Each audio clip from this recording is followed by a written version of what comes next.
To change the view of the navigation, let's push this tab up, tap on the wheel for settings,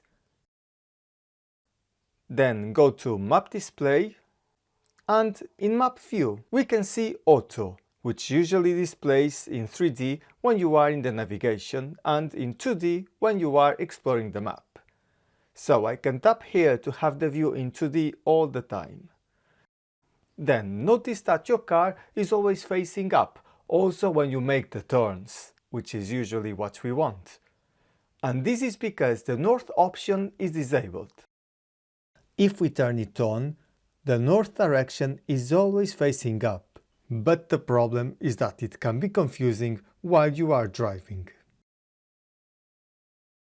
On the other hand, this is useful when exploring the map if you already know the area well, because the map won't rotate and the north direction will always stay up.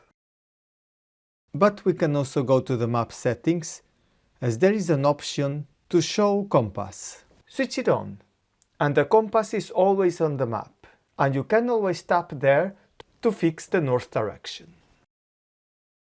So that's all. Thank you very much for watching.